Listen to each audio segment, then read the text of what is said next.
अस्सलामुअलैकुम and welcome back to civil engineering 24/7 YouTube channel. मैं हूं अदनान अहमद और आज हम लोग बात करेंगे सिविल इंजीनियरिंग के अंदर एर्थक्वेक सिस्मिक जोन्स और सिस्मिक एनालिसिस के बारे में, कैसे किया जाता है, क्या है। एर्थक्वेक एक बहुत बड़ा इंपॉर्टेंट चीज है। जब एर्थक्वेक मतलब भूकंप आना, ठीक है, टेक्टोनिक प्लेट्स जब एक दूसरे से टकराते हैं, मतलब मूवमेंट जब हो जाता है लोकल लैंड के अंदर, तो एर्थक्वेक आने के चांसेस बहुत ज्यादा बढ़ जाते हैं।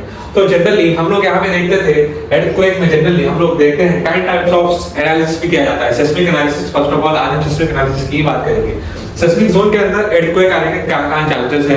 क्या कभी आपने सोचा था एर्थक्वेक अगर आएगी तो फिर सिविल इंजीनियर्स क्या करेंगे, हम सिविल इंजीनियर्स क्या करेंगे अगर एर्थक्वेक आएगा तो। जनरली हम लोग डिजाइन करते हैं यहाँ पे बिल्डिंग को एर्थक्वेक के हिसाब से। बात तो सही है। अकॉर्डिंग टू जोनल प्रोविजंस, इसमें भी कई सारे जोन्स डिवाइड है। अब मैं यहाँ पे थोड़े से जोन्स के बारे में बात कर लेता हूँ। जैसे कि हो गया आपका जोन 2, जोन 3, जोन 4 और जोन 5। इस 4 जोन्स में एर्थक्वेक कहाँ कैसे कौन से स्टेट्स में इंडिया में आ सकता है, मैं आज इस बारे में आपसे बात करूंगा। फर्स्ट ऑफ ऑल मैं बात करूंगा जोन 2 की। जोन 2 में आपको आ जाता है लो रिस्क, ठीक है। जोन 1 छोड़ दीजिए, जोन 1 में नहीं है, जोन 2 से लेके चलता हूँ, ठीक है। तो जोन 2 में आपको लो रिस्क है, मतलब वहां पर एर्थक्वेक आने के चांसेस बहुत कम है, मतलब वहां पे भूकंप आने के चांस कम है। जैसे कि जोन 2 के अंदर लो रिस्क बता रहे थे, जैसे कि बात कर लेते हैं कर्नाटका की, तमिलनाडु की, तेलंगाना, इसमें हैदराबाद, और ये सारी चीजें आ जाती है जोन 2 में। तो मतलब यहाँ पर ज्यादा जरूरत नहीं है कि हम लोग इसको बिल्डिंग एर्थक्वेक के हिसाब से हम डिजाइन करें, सिस्मिक जोनल प्रोविजंस के हिसाब से। तो यहाँ पर एर्थक्वेक सिस्मिक जोन्स आने के चांसेस बहुत कम है। तो जोन 2 में लो रिस्क है, ठीक है। क्या बताया मैंने कहा है जोन 2, ठीक है। जोन 2 में क्या बताया मैंने, लो रिस्क है, ओके। जोन 2 में लो रिस्क है, ओके, कम रिस्क है, मतलब कम डिफिकल्टी है, एर्थक्वेक आने के चांसेस ना के बराबर है, ओके, ठीक है। अब हम बात करते हैं किसकी, जोन 3 की, ठीक है। जोन 3 में क्या क्या हो सकता है भाई। जोन 3 में कौन से स्टेट आते हैं फर्स्ट ऑफ ऑल, ठीक है। मुंबई, ठीक है, कोलकाता, ये सारी मुंबई, कोलकाता, और हो गए आपके ये सारे जो भी, और वेस्ट बंगाल कोलकाता में आता है। उसके बाद उसके अंदर भी कई सारे मतलब डिविएशंस होते हैं, ठीक है। लेकिन यहाँ पर भी हम कह सकते हैं कि मीडियम रिस्क है, okay. Here also it is medium risk. So यहाँ भी हम लोग कह सकते हैं कि 50-50 चांस है, ओके, एर्थक्वेक आने का 50-50 चांस है। किसमें, जोन 2 में, ठीक है। जोन 3 में, सॉरी, जोन 3 की बात हो गई। अब हम बोलते हैं जोन 4 में। जोन 4 में क्या कह सकते हैं आप, जोन 4 भाई ये इंपॉर्टेंट जोन है। जोन 4 और जोन 5 में एर्थक्वेक बहुत हाई चांस होता है आने का, मतलब वहां पे एर्थक्वेक आ ही सकता है। 50-50 के बराबर नहीं है, 100% या 98% पकड़ के चलिए, वहां पर एर्थक्वेक के चांसेस बहुत ज्यादा है। अब चलिए फर्स्ट ऑफ ऑल हम जोन 4 की बात कर लेते हैं, ठीक है। जोन 4 में देखते हैं, तो जोन 4 में क्या है, ये हाई रिस्क है, ठीक है, हाई रिस्क। ये जोन्स में डिवाइडेड है, ये हम नहीं डिवाइड कर रहे हैं, ये IS 1893-2002 डिवाइड किया है जोन्स। मैंने अपने आप से नहीं किया है जोन को डिवाइड। एक बुक है इंजीनियरिंग में, IS इंडियन स्टैंडर्ड 1893-2002 कोड कहता है कि इन सारे जोन्स में एर्थक्वेक इस तरीके से डिस्ट्रीब्यूट होगा, बटेगा, ठीक है। तो जनरली अब हम बात करेंगे किस चीज की, जोन 4 की। जोन 4 में कौन से स्टेट आ सकते हैं, इंडिया, पंजाब, ठीक है, उत्तर प्रदेश, यूपी और बिहार, उत्तराखंड जैसे हम कहते हैं, एक और है जम्मू एंड कश्मीर। तो वहां पर सिस्मिक जोन का एर्थक्वेक आने के चांसेस बहुत ज्यादा है भाई, ठीक है। अब देखिए यूपी में लखनऊ है, अब वहां भी एर्थक्वेक आने के चांसेस बहुत ज्यादा है। अब फिर हम बिहार की बात करते हैं, उत्तराखंड में बिहार है, वहां भी एर्थक्वेक आने के चांसेस बहुत ज्यादा है।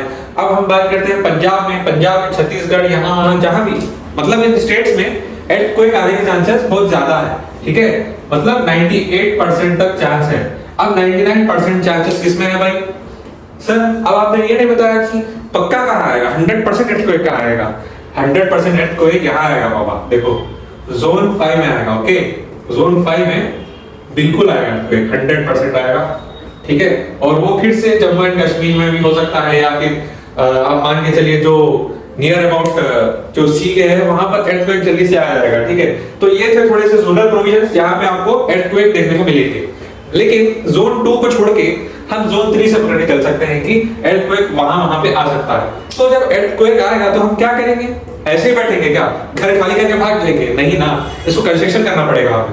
जैसे कि कई टाइप्स ऑफ कंस्ट्रक्शंस किए जाते हैं, बिल्डिंग को डिजाइन करना पड़ता है, इन लोग के हिसाब से। जोन 2 में जरूरी नहीं है, जोन 3 से जरूरी हो जाता है कि earthquake के लिए अलग से बिल्डिंग डिजाइन करें। ये बड़ी अच्छी बात कही है। घर में रहता है वो क्या earthquake के हिसाब से डिजाइन हुई है? No, it's not. वो earthquake के हिसाब से नहीं डिजाइन हुई है, वो जस्ट नॉर्मल फाउंडेशन पे ले हुई है, ठीक है। तो वो नॉर्मल फाउंडेशन पे कंस्ट्रक्शन था ना। तो अब हम बात करेंगे construction of building according to the earthquake zonal provisions in seismic analysis, ठीक है। seismic analysis के बारे में अब मैं बात करूंगा आप लोग से, ठीक है। ये आप लोग को मालूम होना बहुत जरूरी है, सिविल इंजीनियर्स या फिर स्टूडेंट जो भी पढ़ाई कर रहे हैं, जो लोग नॉलेज बढ़ जाएगा ना इस वजह से। चलिए देखते हैं। फर्स्ट ऑफ ऑल हम लोग बात करते हैं इसकी डिजाइन ऑफ बिल्डिंग की, किसमें earthquake में कैसे बिल्डिंग डिजाइन की जाती है, ठीक है। तो अकॉर्डिंग टू हम लोग यहां पर अकॉर्डिंग टू IS 1893/2002 इस कोडल प्रोविजन के हिसाब से हम लोग बिल्डिंग का डिजाइन करते हैं। कौन सा पार्ट है? 4326, ठीक है। According to this we design the building. IS 1893/2002 code के हिसाब से हम लोग बिल्डिंग का डिजाइन करते हैं यहाँ पे सेस्मिक एनालिसिस करके जनरली। अब ये किस में डिजाइन होता है? आपको ऑलरेडी मैंने बताया है स्टैट प्रो, ठीक है। स्टैट प्रो की एक सॉफ्टवेयर मैंने एक्सप्लेन की थी आपको पुराने वीडियोस में। स्टैट प्रो एक सॉफ्टवेयर है जिसमें आप कई सारे 40 फ्लोर्स की, 40 माले की, 50 माले की, 60 माले की, 30 माले की बिल्डिंग्स को आप डिजाइन करते हैं। लेकिन यहाँ पर हम बिल्डिंग का थोड़ा सा अलग ही डिजाइन करेंगे। जैसे कि हम लोग बिल्डिंग के अंदर कई सारे टेक्निक्स इस्तेमाल करेंगे जब हम इसका कंस्ट्रक्शन करेंगे या फिर इसका डिजाइन करेंगे। अब इसमें क्या चेंज करेंगे हम लोग? कुछ नहीं करेंगे। नीचे के जो उसके बिल्डिंग के पैर होते हैं ना, जैसे फाउंडेशन हम मानिए, so in foundation we change the foundation of the building. Generally foundation में हम लोग यहाँ पर अब कई सारे स्टेप्स हैं। अब इसमें प्रोसीजर्स आपको फॉलो करने हैं। जैसे कि फर्स्ट है, अभी कौन सी बिल्डिंग डिजाइन करते हैं सर? हम नॉर्मल से हटा के जो हम earthquake के लिए बिल्डिंग डिजाइन करते हैं उसमें हम फर्स्ट डिजाइन करते हैं base isolation rubber system. Base rubber isolation. अब ये है क्या चीज? अभी बता रहा हूँ, बहुत क्लियर एक्सप्लेनेशन करूंगा, ठीक है। अब यहाँ पर हम लोग बिल्डिंग को जनरली कैसे डिजाइन करते हैं, यहाँ देखना। सो जनरली अब सपोज एक बिल्डिंग है, ठीक है। ये एक बिल्डिंग है, ठीक है। ये सपोज आप मान के चलिए ये एक 2 3 4 ओके 5 फ्लोर्स की बिल्डिंग है, ठीक है। 5 फ्लोर्स की एक बिल्डिंग है। अब इसमें जब आप कंस्ट्रक्शन करेंगे तो यहाँ पर जब आप कंस्ट्रक्शन करेंगे जो नीचे हिस्सा है उसके जब खोदते हैं, जब आप उसको डिग करते हैं, एक्सकैवेशन करते हैं, तो जनरली हम लोग नॉर्मल कैसे करते थे फाउंडेशन? बस नीचे थोड़ा सा सरिया लगाते थे, ओके। आप लोग के इसमें तो नीचे रीइंफोर्समेंट डालते थे। क्या करते थे? पहले थोड़ा सा एक एरिया को थोड़ा सा एक्सकैवेशन करके उसमें वो रीइंफोर्समेंट डाल के मैट कॉलम रेस कर लेते थे। लेकिन यहाँ पर थोड़ा चेंज है भाई। क्या करते थे? Base rubber base isolation system में यहाँ पर हम थोड़ा सा रबर को इंस्टॉल करते थे। जैसे कि रबर ऐसे, ठीक है, रबर को इंस्टॉल करते थे। ये रबर है, ओके। ये रबर नीचे बिल्डिंग में जब कंस्ट्रक्शन शुरुआत ही पहले में जहाँ पे इसके सपोर्ट्स बिल्डिंग को मिलेंगे वहां पे रबर का इंस्टॉलेशन करते हैं। आफ्टर इंस्टॉलेशन ऑफ रबर का इतना करने के बाद हम लोग जब वहां से कुछ earthquake आया, सपोज अब हम लोग डिजाइन कर रहे हैं बिल्डिंग जोन 5 में, मान के चलिए दिल्ली या फिर यूपी में कहीं भी हम लोग बिल्डिंग का डिजाइन कर रहे थे, तो जोन 5 में मैं डिजाइन कर रहा था इस बिल्डिंग को। तो जब मैंने डिजाइन किया तो मुझे पता चला जोन 5 के अंदर कि भाई यहाँ पर earthquake आने वाला है। तो मैंने क्या किया? तुरंत से एक अच्छा सा डिजाइन किया बिल्डिंग को, ताकि बिल्डिंग सेफ रहे। सेफ तो नहीं रहेगी, गिरेगी नहीं, मतलब एक ना एक टाइम पे तो गिरना है, लेकिन थोड़ी टाइम तक बिल्डिंग इसको बचा के रखता है। वही अगर नॉर्मल कंस्ट्रक्शन होता बिल्डिंग का तो क्या होता? बिल्डिंग गिर जाता है इस तरीके से, खत्म, गिरेगा नहीं। क्यों? क्योंकि मैंने यहाँ पर रबर को इंस्टॉल किया है। रबर क्यों इंस्टॉल किया है? रबर एक ऐसा बेस आइसोलेशन सिस्टम है। रबर में एक ऐसी ताकत होती है कि वो रेजिस्टिंग फोर्सेस जो भी earthquake के वाइब्रेशंस आते हैं, सपोज जमीन में से वाइब्रेशंस आते हैं ना ऐसे, ओके, ऐसे वाइब्रेशंस को ये रेजिस्ट कर लेता है। बात तो सही है। मतलब ये झेल पाता है, ये थोड़ी देर अपने ऊपर लेके रखता है, कहीं देर तक संभाल के रखता है, बिल्डिंग को गिरने नहीं देता है, क्योंकि ये सेफ है डिजाइन। हम लोग को इसलिए रबर इंस्टॉल करना होता है। जहां पे earthquake आता है उस बिल्डिंग के नीचे रबर का इंस्टॉलेशन करके उसका कंस्ट्रक्शन स्टार्ट करना पड़ता है, ठीक है। तो ये था थोड़ा सा रबर बेस्ड आइसोलेशन सिस्टम। ये रबर अब जब यहां से सपोज कुछ फोर्स आएंगे, ठीक है, एक ऐसे फोर्स आएंगे तो क्या होगा? बिल्डिंग क्या होगी? थोड़ी सी शेक तो होगी, थोड़ी सी शेक होगी, लेकिन पूरी तरीके से गिरेगी नहीं, ओके।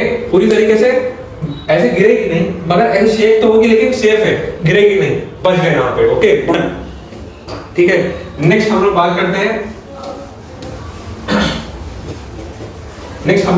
हैं फिर से ब्रेसिंग सिस्टम्स की। ठीक है, ब्रेसिंग सिस्टम्स। अब ये ब्रेसिंग सिस्टम्स क्या है सर, जस्ट मिनट बता रहा हूँ मैं आप लोग को ब्रेसिंग सिस्टम्स क्या है। तो जनरली ये एक बिल्डिंग है मान के चलिए, ठीक है, फिर से इसमें क्या करते हैं हम लोग, हर एक फ्लोर में, हर एक माले में, ये 2 फ्लोर है सपोज, ठीक है, हर एक फ्लोर में हम लोग इससे ब्रेसिंग जैसे अप्लाई करते हैं, ठीक है। इससे क्या समझ आ रहा है आपको, ऐसे ब्रेसिंग अप्लाई करते हैं, ठीक है। एक 3 मीटर से, सपोज 3 मीटर है, ये 3 मीटर है, टोटल ऊपर की ब्रेथ है 6 मीटर और ये भी 3 मीटर है। जाहिर सी बात है अगर ये 3 मीटर से तो ये भी 3 मीटर से, ओके। 3 मीटर से 3 मीटर, फिर ये भी 3 मीटर, पूरा कितना हो गया 6 मीटर। काम खत्म, कहानी खत्म। 3-3 मीटर को डिजाइन किया। अब इसमें ब्रेसिंग्स की बड़ी बात है, ये ब्रेसिंग्स यही चीज है जो आपको ऐसे दिखाई दे रही है ना, ये हर एक फ्लोर में ब्रेसिंग है। सो जनरली ब्रेसिंग करती क्या है कि जब कहीं से भी अगर फोर्स आई है ऊपर से, नीचे से या फिर ऐसे में, तो ये बिल्डिंग को ऐसे दबने नहीं देती है, क्योंकि यहाँ पर हम लोग ने क्या इंस्टॉल किया है, इसमें ब्रेसिंग्स को इंस्टॉल किया है। जनरली स्टील ब्रेसिंग्स को हम लोग इंस्टॉलेशन करते हैं, तो इसका खर्चा बहुत होता है, इसलिए ज्यादा लोग इसे प्रेफर नहीं करते हैं। अब वो जो रबर बेस्ड आइसोलेशन सिस्टम था उसमें भी खर्चा ज्यादा होता है, जिस वजह से लोग इस कंस्ट्रक्शन में प्रेफर नहीं करते हैं। लेकिन इंडिया में ज्यादातर लोग इस्तेमाल करते हैं ब्रेसिंग्स या फिर यही रबर बेस्ड आइसोलेशन सिस्टम। जिसके पास कॉस्ट ऑफ एक्सपेंडिचर खर्चा कर सकते हैं वो आराम से इसका कंस्ट्रक्शन कर सकते हैं, ठीक है। तो जनरली मैं बात कर रहा था यहाँ पर ब्रेसिंग्स की। ब्रेसिंग्स में क्या है, आपको शियर फ्लोर्स है, जैसे कि अगर एर्थक्वेक आया तो ये क्या कर लेगा, रेजिस्ट कर लेगा, क्योंकि हर एक फ्लोर में अगर लोड आया तो ये जो 2 चीजें हैं ना, इसको दबने नहीं देती है, ऐसे ही रखती है काइंड टाइम। लेकिन कभी ना कभी इसको डैमेज तो होना है, ठीक है, कभी ना कभी इसको डैमेज होना है, ठीक है। तो इसी वजह से मैं बता रहा हूं आप लोग को कि अगर ये स्ट्रक्चर अगर बना है तो उसको सेफ अगर आप डिजाइन करेंगे तो ब्रेसिंग या shear wall system, base isolation system, shear wall system, ऐसे काइंड टाइप्स ऑफ कंस्ट्रक्शन है जिससे आप इसका मतलब थोड़ी देर के लिए आइसोमेट ये जो एर्थक्वेक है इससे आप बच सकते हैं, ठीक है। ये आप थोड़ी देर के लिए नेग्लेक्ट कर सकते हैं, थोड़े दिन, थोड़े टाइम, किसी भी टाइम के लिए आप इसे नेग्लेक्ट कर सकते हैं। तो अब मैं बात करता हूं शियर वॉल सिस्टम की। शियर वॉल सिस्टम में क्या होता था, एर्थक्वेक रेजिस्टेंट बिल्डिंग मालूम है आपको, जैसे कि नीचे अगर वाइब्रेशंस होते हैं तो इंड्यूस कर लेती है, ठीक है। एर्थक्वेक सिस्टम में, एर्थक्वेक रेजिस्टेंट बिल्डिंग में मैंने प्रोजेक्ट किया था मेरे बीटेक लेवल में, जब मैं ग्रेजुएशन कर रहा था उस टाइम में मैंने एक प्रोजेक्ट किया था एर्थक्वेक रेजिस्टिंग बिल्डिंग पे। तो जनरली वहां पर मैंने क्या किया था कि फाउंडेशन में मैंने एक मोटर का इंस्टॉलेशन किया था। पूरी बिल्डिंग मैंने की थी 8 मीटर्स इन ब्रेड्थ और 4 मीटर्स इन लेंथ में डिजाइन की थी, ठीक है। तो जनरली वहां पर मैंने नीचे मोशन हार्मोनिक सिस्टम, जैसे कि मोटर था नीचे, हम लोग मोटर को थोड़ा सा अप्लाई किया और थोड़ा सा करंट लगाए थे। तो क्या हुआ था, वहां पर थोड़ा सा शेकिंग के लिए मैंने उसका एप्लीकेशन किया था। जनरली ये प्रोजेक्ट में मैंने किया था कि अब एर्थक्वेक रेजिस्टेंट बिल्डिंग में हम लोग ने काइंड लोड भी अप्लाई किए थे, डेड लोड्स, लाइव लोड्स, ऐसे लोड्स अप्लाई करके बिल्डिंग फेल हो रही है या नहीं चेक करने के लिए हम लोग सामने मॉडल बना के जो है प्रेजेंटेशन दिए थे। तो जनरली मैं आपको अपनी जो एक और शॉर्ट में मैं आपको बताऊंगा मेरे एर्थक्वेक रेजिस्टेंट बिल्डिंग का प्रोजेक्ट की एक फोटो के साथ एक आपको थोड़ा सा एक टच ब्रीफ एक्सप्रेशन मिल जाएगा, ठीक है। तो ये थी थोड़ी सी आपको एर्थक्वेक सेस्मिक एनालिसिस के बारे में वीडियो। तो आपको अगर वीडियो पसंद आया हो तो प्लीज लाइक करना, शेयर करना, सब्सक्राइब करना चैनल को, और फिर मिलते हैं अगले वीडियो सेशन में। Until then please subscribe the channel Civil Engineering 24/7 for more information videos, or take care.